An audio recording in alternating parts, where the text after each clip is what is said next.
Welcome to Vijay Siddhu vlog. So இப்போ நாங்கள் எங்கே இருக்கோம்? நான்யாங் டாங் காலைல கிளம்பிட்டோம். நேராக நாங்கள் போன வீடியோல சொல்லியிருந்தோம் இந்த தடவை நம்ம யாரை பார்க்க போகிறோம்? தாமோ.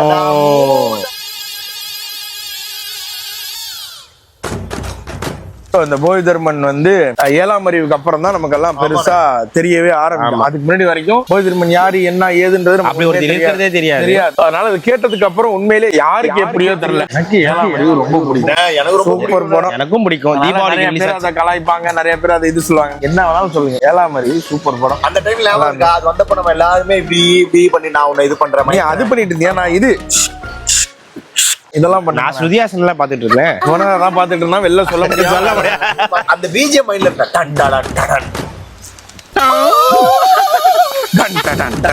சோ ஆக்சுவலா வந்து போதி தர்மன் அவங்களோட கோயில் நிறைய இடத்துல இருக்கு. ஆனா நாங்க போறது இந்த Shalin.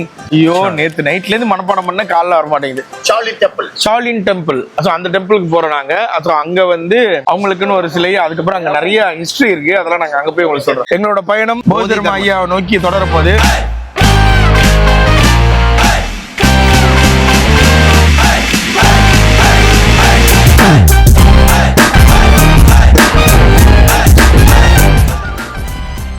Welcome to Vijay Siddhu vlog. நாங்க இருக்கிற இடம் அப்படி, அதனாலதான் இப்படி போயிட்டோம். அந்த 7ஆம் அறிவுல எல்லாம் பார்த்தோம்ல அந்த இடம்.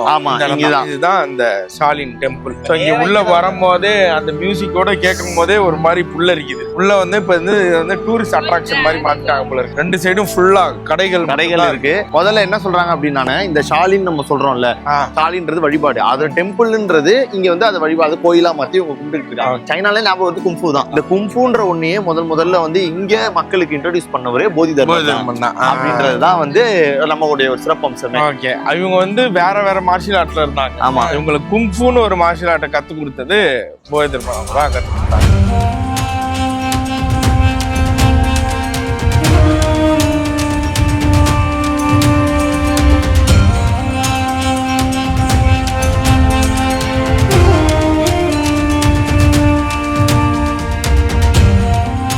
காஞ்சிபுரத்தை அந்த டைம்ல வந்து பல்லவர்கள் தான் ஆண்டுட்டு இருந்தாங்க. பல்லவ ஒரு மன்னர், அதாவது சில பேர் என்ன சொல்றாங்க, நான் படிச்ச வரைக்கும் பாத்தீங்கன்னா சிம்மவர்மன் ஒரு மன்னர் இருக்காரு. ஆமா, அவருடைய 3வது மகன் இவரு. சிம்மவர்மன் இல்லடா, அது ஸ்கந்தவர்மன். இல்ல, நான் படிச்சேனே நானும் படிச்சேனே. ஸ்கந்தவர்மன் ஒருத்தர் தானே. என்னடா இது, உங்களை யார் படிக்க சொன்னா? நான் எல்லாத்தையும் நீ தப்பா சொல்லிட்டீங்கன்னா என்ன பண்றது? நான் ஒரு சைடு படிச்சுட்டு வந்தேன். நீங்க இல்ல, அதாவது ஸ்கந்தவர்மன் ஒருத்தர், அவரோட 3வது வாரிசுன்னு நான் படிச்சேன். ஆனா நான் படிச்ச சிம்மவர்மன் சொல்றாங்க. தெரியல, அதனால இப்ப எது கரெக்டான்னு சொல்லிட்டு நீங்களே கீழே வந்து கமெண்ட் பண்ணுங்க. உங்களுக்கு வந்து 3வது பிள்ளையா அவர் பிறக்கிறாரு. அவங்க வந்து ஒரு ராஜ வம்சத்தை இது பண்றாங்க. அவருக்கு வந்து பெரும்பாலும் வந்து இந்த நாட்டை ஆள்றது மேல இது பண்றது மேல ஈடுபாடு இல்ல. அதனால அவங்க என்ன பண்றாங்க, புத்திசம் நோக்கி போக ஆரம்பிக்கிறாங்க. புத்திசம் பத்தி போறோம் அப்படின்னாலே புத்தர் தான். எஸ், கௌதம புத்தர். அதாவது பாத்தீங்கன்னா நீங்க கௌதம சித்தர்னே. கௌதம புத்தரோட இன்னொரு பேர் தான் சித்தார்த்தர். அப்படியா? ஆமா, எனக்கு முதல்ல கௌதம்னு பேர் வைக்கலாமான்னு யோசிச்சிருக்கேன். கௌதம் அதாவது கௌதம புத்தர் தான் ஃபுல் நேம் வைக்கலாம்னு வந்திருக்காங்க. கொஞ்சம் சுருக்கிடுவோம். கௌதம புத்தரோட இன்னொரு பேர் வந்து சித்தார்த்தர். சித்தார்த்தர்னு வச்சிருவோம் அப்படின்றாங்க. தருன்னு வச்சாலும் கலாய்ப்பானுங்க, தன்னுன்னு வச்சிருவோம்னு சொல்லிட்டு சித்தார்த்தன். அப்படியே கலாய்ப்போம், சித்தார்த்தர் குத்தாத்தன்னு. ஆனா பாப்கார்ன்னு ஒரு பேர் வச்சுக்கிட்டீங்கன்னா அடுத்த கலாய்க்கலாமாப்பா. ஆக்சுவலா இந்த டோட்டல் புத்திசம் அப்படின்ற ஒரு கான்செப்ட் என்னன்னா அமைதி தான்.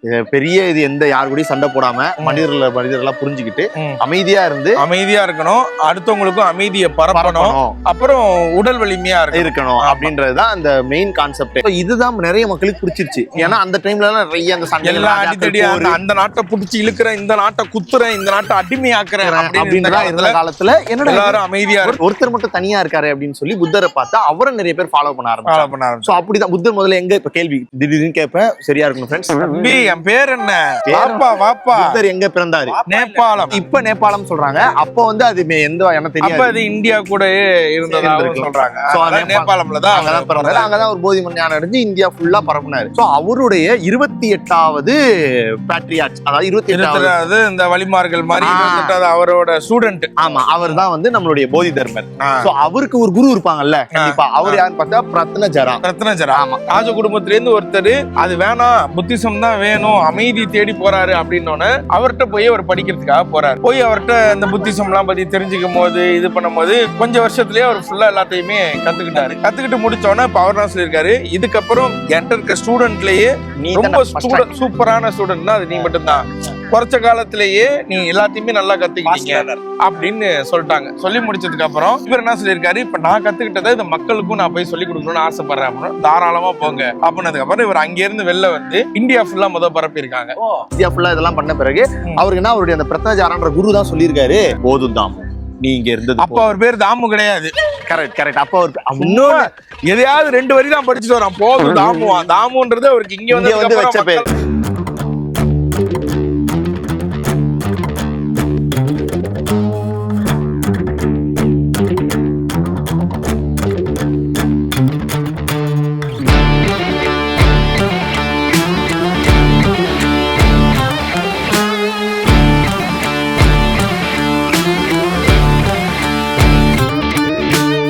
என்னண்ணே இதை ஏன்னா பண்ணிட்டு இருக்கீங்க? உள்ள வந்தோனே இறங்கிடுவோம்டா. நான் யாரு இப்போ?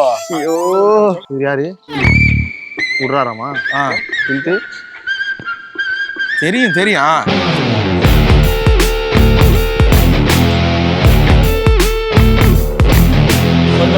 தாமு வருதுடா அந்த ரத்தம். இப்ப நீதான் சுருத்திகாசன், நீதான் வந்து அவங்களை கொஞ்சம் ஸ்டிமுலேட் பண்ணா இதாயிடுவாங்க. ஆமா, உங்களை இதுல போட்டு லேப்ல போட்டு ரெடி பண்றேன்.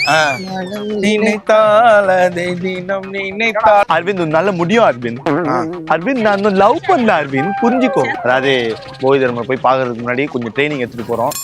சும்மா போனா நல்லா இருக்காதுல்ல. நான் உங்களுக்கு மசாலா வாங்கி தரேன், நீங்க போட்டு சமையல் பண்ணுங்க. சொல்ல முடியாது. ரெண்டு விடுங்க ஏதாவது ஒண்ணா போங்க.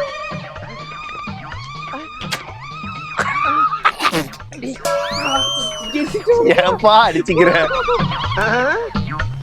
சம உண்மையாலே யாருமே கீழே குத்ததே இல்ல. அதான் நான் எல்லாத்தையும் வித்தியாசம். நான் இப்ப நீ கடைசியா நான் குத்துனதெல்லாம் பாத்தீங்கன்னா வச்சுக்க, அம்பு குத்தி அதுல போதி தர்மன்னு எழுதிருக்கு. அப்படியா? அதுக்காக தான் ட்ரெயின் ஆயிட்டு.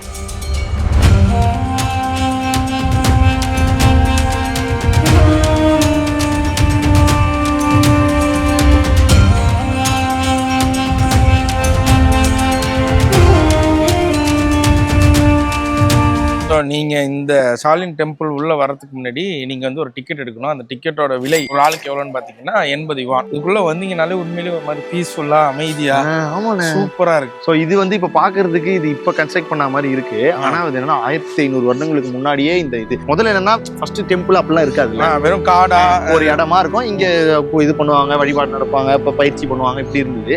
அதுக்கப்புறம் இந்த மாதிரி இது ஆனதுக்கு அப்புறம் தான் இதை ஒரு இதுவா கன்ஸ்ட்ரக்ட் பண்ணி இப்படி யூஸ் பண்ணிட்டு இருக்காங்க. ஒரே ஒரு விரல்ல குத்துனாலே இந்த மரத்துக்குள்ள ஓட்ட மாதிரி வந்திருக்கான். அதுதான் இந்த ஹோல்ஸா இருக்காங்க. சைனா படங்கள்லயே பார்த்து இங்க வரும்போது ஒரு இது எனக்கு வருது. அந்த போதி தர்மன் இங்க இருந்திருக்காரு, நம்ம ஊர்ல இருந்து, தமிழ்நாட்டுல இருந்து, சென்னையில இருந்து ஒருத்தர் வந்திருக்காரு, வந்து காஞ்சிபுரத்துல இருந்து இங்க வந்து அவர் இன்னைக்கு கடவுள் மாதிரி கும்பிட்டு இருக்காங்க. அவருக்குன்னு ஒரு டெம்பிள் ஒண்ணு வச்சிருக்காங்க. அவர் இங்க உள்ள மக்கள் எல்லாத்துக்குமே டீச்சரா இருந்திருக்காரு அப்படின்னு நினைக்கும் போதெல்லாம் பயங்கரமா இருக்கு. இங்க பாரு,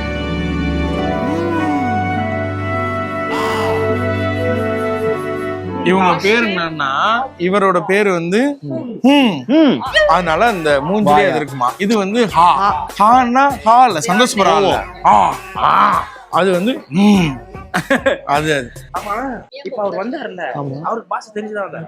அவருக்கு பாஷெல்லாம் தெரியாது. அதனாலதான் என்ன பண்ணிருக்காங்க, ஆளு ஒரு மாதிரி இருக்காரு, பாஷையும் இவருக்கு தெரியல அப்படின்றதுனால இவர் ஊருக்குள்ளே விடமாட்டோம்னு சொல்லிட்டாங்க. போதி தர்மனை ஃபர்ஸ்ட் ஊர்ல விடமாட்டோம்னு சொன்னதுக்கு அப்புறம் இவர் என்ன பண்றாரு, ஊரை விட்டு தனியா வந்துட்டாரு. இங்க போதி கேவ்னு ஒண்ணு இருக்கு. அந்த கேவ்ல போய் இவர் தனியா நின்று தியானம் பண்ண ஆரம்பிச்சிட்டாரு. இந்த தியானம் வந்து எத்தனை வருஷம் பண்ணிருக்காருன்னா 9 வருஷம். ஃபர்ஸ்ட் இவர் வந்து என்ன சொல்லியிருக்காரு, இந்த புத்திசம்ம இது பண்றதுக்காக சொல்லியிருக்காரு. இங்க இருக்கிற துறவிகள்லாம் இவர் துறவியே இல்லைங்க, இவர் என்ன இப்படி இருக்காரு, நம்ம ஊர் துறவி எல்லாம் ஃபுல்லா மொட்டை அடிச்சுட்டு கிளீன் சேவ் பண்ணி எப்படி இருக்காங்க, இவர் தாடியும் கிடியுமா இருக்காரு. ஏன்னா அவர் வந்து 7ஆம் அறிவு படத்துல பாத்தீங்கன்னா குதிரையில வந்த மாதிரி காட்டியிருப்பாங்க. ஆனா அவர் எப்படி வந்திருக்காரு அப்படின்றத ஹிஸ்டரியில இங்க எப்படி சொல்றாங்க அப்படின்னா, கப்பல் வழியா வந்தாரு, கடல் வழியா கப்பல் வழியா வந்தாரு அப்படின்னு சொல்றாங்க. அப்படி வரும்போது அவருக்கு வந்து இந்த சேவ் பண்றது இது பண்றது இதெல்லாம் இல்ல. இவர் வந்து இங்க இருக்கிற லோக்கல் எல்லாருமே என்ன சொல்றாங்க, இவர் இது கிடையாது, இவர் மாங்கெல்லாம் கிடையாது, சும்மா ஏமாத்துறாதுன்னு சொன்னாங்க. ஆனா இவர் என்ன பண்ணிருக்காரு, அந்த கேவுக்குள்ள போய் கிட்டத்தட்ட ஒரு 9 வருஷம் அவர் வந்து தியானம் பண்ணுவாராம், யாரு கூடயும் பேச மாட்டாராம். அவரு இந்த தியானம் பண்ணிக்கிட்டே இருக்கும்போது பிராக்டிஸ் பண்ணுவாராம். ஒரே இடத்துல உட்கார்ந்து உடம்பு சோம்பேறி ஆயிடும், அதனால எழுந்து வந்து அதுலதான் இந்த பிராக்டிஸ் நிக்கிறது, இது பண்றது, அந்த படத்துல இந்த இதெல்லாம் பண்றாங்கல்ல, இது எல்லாத்தையுமே அவரு பிராக்டிஸா பண்றாரு. உடலை வந்து வலிமைப்படுத்துறதுக்காக, அவரோடதுக்காக. ஆமா, அவரோட எக்ஸசைஸ் மாதிரி வச்சுக்கோங்களேன், அந்த எக்ஸசைஸ் அவர் பண்ணிட்டு இருக்காரு. இதை பார்த்தவங்க எல்லாம் இல்லையே ஆளு கொஞ்சம் வேற மாதிரி இருக்காப்லையே, 9 வருஷம் உட்கார்ந்து தியானம் பண்றாரு, யாருக்கிட்டையுமே பேசல, பிளஸ் அவரும் உட்கார்ந்து அவரோட இதுக்கு ஏதோ ஒண்ணு பண்ணிக்கிட்டே இருக்காரு அப்படின்றத பார்த்துட்டு இங்க இருந்து ஒருத்தர் என்ன வந்து உங்களோட இதா சேர்த்துக்குங்க, இவர் வந்து எல்லாருமே நம்ம கடவுள் அப்படின்னு போய் சொல்ல ஆரம்பிச்சிட்டாங்க. நீங்க தான் கடவுள் மாதிரி, ஏன்னா 9 வருஷம் ஒரு கேவுக்குள்ளே இருக்கீங்க, மனுஷங்களோட எந்த இதுவுமே இல்லாம இருக்கீங்க, அப்படின்னு நீங்க கடவுள், நான் கடவுள்லாம் கிடையாது அப்படின்னு சொல்லிட்டு கிட்டத்தட்ட அன்பேசியோன் டைலாக் தான், நீயும் கடவுள் தான், நீயும் கடவுள் தான், அதை நீங்க தெரிஞ்சுக்கிட்டீங்கன்னா நீங்க கடவுள் தான் அப்படின்ற மாதிரி. நானும் இப்ப நீங்க சொன்ன மேட்டர் வரும்போது பார்த்தேன் ஒரு இதுல, அதை வந்து ஒரு இதுவாவே சொல்லி, இப்ப நம்ம ஊர்ல வந்து நம்ம ராமாயணம் மகாபாரதம் ராமர் வந்தா இந்த மாதிரி ஒரு இது சொல்லுவாங்கல்ல, அந்த மாதிரி இது வந்து ஒரு இதுவா சொல்லியிருக்காங்க. என்னன்னா அவர் வந்து அந்த 9 வருஷம் இருந்தாரு பாரு, அப்ப இருக்கும்போது இந்த நம்ம பத்ரி படத்துல இவரு விஜய் சார் வந்து போய் என்ன இதா சேர்த்துங்க அவர் கண்டுக்கவே மாட்டாரு, மழையில வெயில் எல்லாத்துலயும் இருப்பார்ல, பாவப்பட்டு கூப்பிட்டு வரல, அந்த மாதிரி ஒரு 9 வருஷம் இருக்கும்போது ஒரு யாரோ ஒரு சைனீஸ் ஆள் போயிட்டு இந்த மாதிரி ப்ளீஸ் சார் உங்களோட இதுவா வரேன், இவர் கண்ணையே திறக்கலையா, சீனாம கண்ணை மூட்டி வந்திருக்காரு. அவரோட அட்டென்ஷனை வாங்குறதுக்காக என்ன பண்றான்னு பாரு, இவர் என்ன பண்ணிருக்காரு, பால் எடுத்து தன்னுடைய இடது கையை வெட்டிட்டாராம். வெட்டி விட்டோன்னா ரத்தம் பீச்சு அடிக்குதான், அந்த இதுலதான் அவர் கண்ணை திறந்து பாத்துருக்காரு. கண்ணை திறந்து பார்த்தோன்னே ஏன் இப்படி பண்றீங்க அப்படின்னு கேட்டதுக்கு, இல்ல எனக்கு வந்து உங்களை நான் குருவா ஏத்துக்க போறேன், நீங்க தான் நான் உங்களுடைய ஃபாலோவரா இருக்க போறேன்னு இவர் சொல்லிட்டாரு. அது எனக்கு ஃபாலோவர்ஸே இருக்கக்கூடாது, நான் சொல்லித்தரேன் கத்து தரேன், எனக்கு ஃபாலோவர்ஸே இருக்கக்கூடாதுன்னா அவர் அது விடவே இல்லையா. அப்படின்னா ஏன் சரி ஏன் வர சொல்லு, என்னதான் பிரச்சனை உனக்கு? இல்ல சார் எனக்கு வந்து மன அமைதி வேணும், உன் மனதை என்கிட்ட கொடு, நான் உனக்கு அமைதி கொடுக்குறேன் அப்படின்னு இவர் சொல்லியிருக்காரு. அப்படின்னா அந்த மனமே எனக்கு எங்க இருக்குன்னு தெரியல சார் அப்படின்னு அவர் சொல்ல, அப்ப இதுதான் உன்னுடைய அமைதி போ அப்படின்னு சொல்லி அவர் அனுப்பியிருக்காரு. இப்ப நம்ம ஆபீஸ் சொல்லுவாங்க, பிரதீப்லாம் அடிக்கடி சொல்லுவாங்க இந்த மாதிரி, தலைவா இப்பெல்லாம் யாரு கூடயும் பழக போறது ஜென் மோடுக்கு போயிட்டேன், நம்மளே பாப்போம் அவன் ஜென் மோடுக்கு போயிட்டான்டா, இதுக்கு மேல அவன்கிட்ட பேச. இந்த ஜென் மோடுனா என்னன்னா அவங்க அவங்களோட வேலைகளை மட்டும் பாத்துப்பாங்க. அவரு இங்க வர்றதுக்கு முன்னாடி வரைக்கும் இவங்க புத்திசம் ஃபாலோ பண்ணிட்டு இருந்தாங்க. ஆனா இவங்க என்னன்னா புத்தர் வந்து இந்த ஊதுவத்தி வணங்குறது கடவுளா, புத்தருமே என்ன சொன்னாருன்னா என்ன கடவுளா இது பண்ணாதீங்க, என்ன உங்களுடைய குருவா கூட எடுத்துக்கங்க, என்ன ஃபாலோ பண்ண ஓகே, ஆனா என்ன கடவுளா இதாக்கிறாதீங்கன்னு சொன்னாரு. இவங்க இவர் புரிஞ்சுக்க ஆரம்பிச்சிட்டாங்க, என்னடா அவன் அமைதியாவே இருக்கான், இப்படி எல்லாமே நடக்கிறான், அவனோட இதெல்லாமே சரியா இருக்கு, அவனோட எண்ணங்கள் சரியா இருக்கு, அவனால யாருக்கும் கெட்டது நடக்கல, அப்ப இவன் நம்ம பின்பற்ற ஆரம்பிப்போம்னு முதல்ல ஒருத்தரா உள்ள வராங்க. உள்ள வந்து இது பண்ண ஆரம்பிக்கும் தான் இந்த ஜென்ன்ற இது ஃபேமஸ் ஆகுது. சோ அப்ப இந்த ஜென் புத்திசம் சைனால என்னன்னு சொல்லுவாங்கன்னா சான் புத்திசம் சொல்லிதான். ஜென் புத்திசம்ன்ற இத ஃபவுண்டரே வந்து உள்ள அவருக்கான சிலைகள் இருக்கான். அப்படியா? ஆமா ஆமா, அவரோட உருவ சிலையே இருக்கான். போதி தர்மன் எப்படி இருந்தாரு அப்படின்னு நமக்கு நம்மள்ட்ட ஒரு இமேஜ் ஒண்ணு இருக்குல்ல, வேளாமரியில பார்த்த ஒரு இது ஒண்ணு இருக்குல்ல, அது உள்ள இருக்கான்.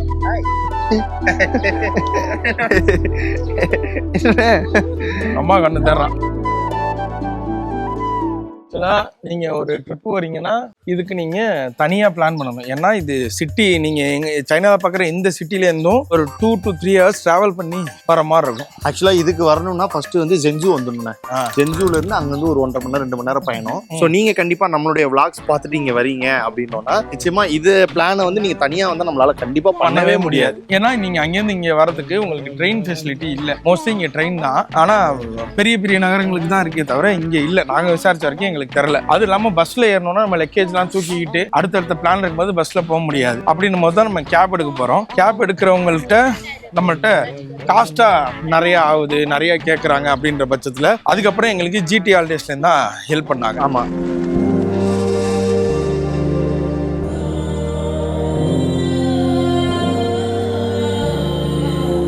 நீங்க படத்துல நம்ம பார்த்தோம்ல ஏழாமறிவு படத்துல அவர் எப்படி இருப்பாரு, ஏழாமறிவு படத்துல அவர் வந்து ஒரு கஷ்டத்துல இருந்தாங்க, அந்த கஷ்டத்துல இருந்து உங்களை வெளில கொண்டு வந்துட்டோம், நம்ம ஊருக்கு போலாம் அப்படின்னு இவர் கிளம்பிட்டாரு அப்படின்னு கிளம்புவாருன்னு நினைப்பாரு. ஆனா இவங்க என்ன பண்ணுவாங்க, இவர் போயிட்டாருன்னா திரும்ப நாளைக்கு நமக்கு ஏதாவது கஷ்டம் வந்துச்சுன்னா நமக்கு யாரு ஹெல்ப் பண்ணுவா? இந்த அவருடைய உடல் வந்து நம்ம மண்ணிலேயே வந்து இருந்துச்சுன்னா நாளைக்கு நமக்கு எந்த துன்பமும் வராது அப்படின்னு சொல்லி அவங்க என்ன விஷத்தை கலந்து கொடுப்பாங்க. ஆனா அவருக்கு தெரிஞ்சுக்கிட்டே அது வேணும்னே சரி பரவாயில்ல, ஏன்னா அவர் தான் இதாச்சு உங்களுக்காக அப்படின்னு சொல்லி அங்கேயே இருந்துருவார்ல. இது வந்து அந்த படத்துல வந்து இது. ஆனா வரலாறு என்ன சொல்றாங்க அப்படின்னா அப்படின்னா இந்த மாதிரி பெருசா எதுவும் நடக்கல. இது வந்து என்னன்னா அவருடைய கிட்டத்தட்ட 100 வயசு வரைக்கும் இருந்தாராம். இருந்துட்டு அவருடைய இறுதி காலகட்டத்துல அவர் என்ன சொல்றாங்க, இங்கே இறந்துட்டார். இறந்த பிறகு அவருடைய இதை எடுத்து கல்லறை சொல்லுவாங்கல்ல, அந்த கல்லறையை எடுத்து பார்க்கும்போது பார்த்தா அங்க வந்து அவருடைய ஒரே ஒரு அவர் இது அணிவார்ல, காலனி அணிவார், அது வந்து ஒண்ணுதான் இருந்தது. இன்னொன்னு வந்து இல்லவே இல்லை, அவருடைய காலனியே இல்லை. அப்ப சில பேர் என்ன சொல்றாங்க, இங்க சைனீஸ் இதெல்லாம் என்ன சொல்றாங்க, அவரே வந்து அதாவது நான் இங்க இருக்கணும்னு சொன்னீங்களே, என்னுடைய காலனி உங்களுக்காக இங்க நான் வச்சுட்டு நான் வந்து என்னுடைய இன்னொரு காலனி எடுத்துட்டு நான் கிளம்புறேன்னு சொல்லி அவர் மீண்டும் இந்தியாவை நோக்கி கிளம்பிட்டாரு அப்படின்னு ஒரு கதை சொல்றாங்க. சோ நான் உங்களுக்கு இறந்ததுன்னு சொல்றாங்க. அதாவது இறப்புன்றது அவரை பொறுத்த வரைக்கும் என்னன்னா உடல் தான் இறக்குமே தவிர ஆன்மா என்னைக்குமே இருக்காது. மன இது நம்மளுடைய சோல் இருந்துட்டே தான் இருக்கும் அப்படின்னா அவருடைய இது.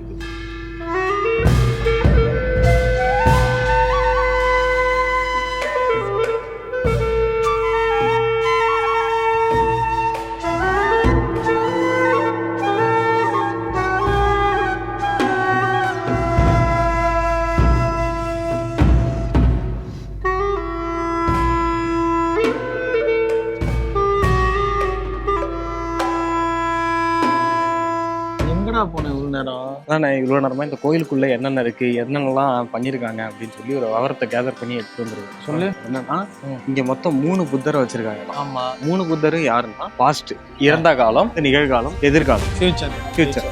புத்தருக்கு பக்கத்துல எல்லாம் இங்க ஒரு நடுவுல ஒருத்தவங்க, அவங்க எல்லாம் புத்தர் மெயின் புத்திசம உருவாக்குனது. இவங்க புத்தி சத்துவம், அவங்கள அடுத்த வழி பின்பற்றத்தை கொண்டு வராங்க. அதுல இவர் இருக்காருல்ல, இங்க வந்து புத்தி தாமோ அப்படின்னு சொல்றாங்க. அவருதான் நம்ம போயிட்டு, அவருதான் போயிட்டு.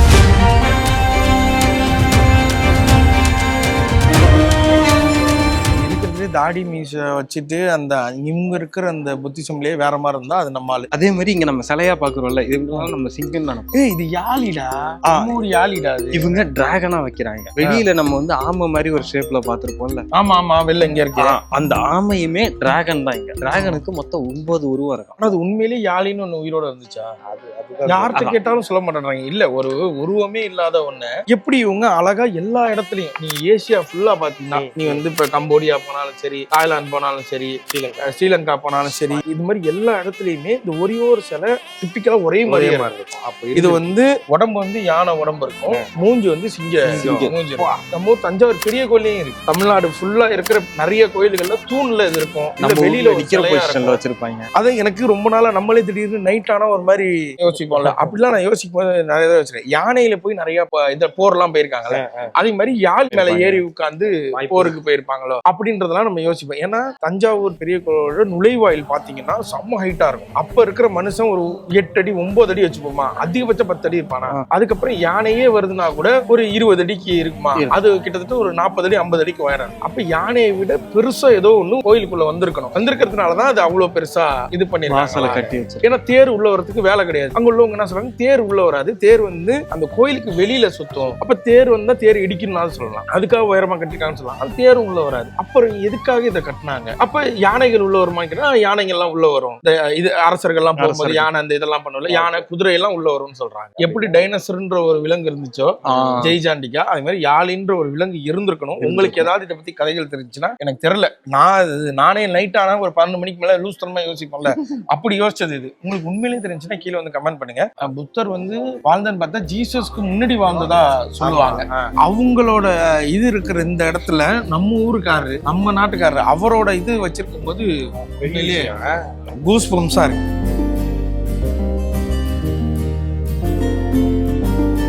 நடுவுல ஏதோ ஒரு நியூஸ்ல பார்த்தேன், நம்ம ஊர்ல இருக்கிற பெரிய பெரிய பணக்காரங்க இருக்காங்கல்ல, அவங்களோட பசங்க சில பேர் பணக்காரங்களே அவங்களுக்கு 1000 கோடி சொத்து இருக்கும், 2000 கோடி சொத்து இருக்கும், அப்படியே அதை விட்டுட்டு புத்திசம் நோக்கி போயிடுவாங்களாம்.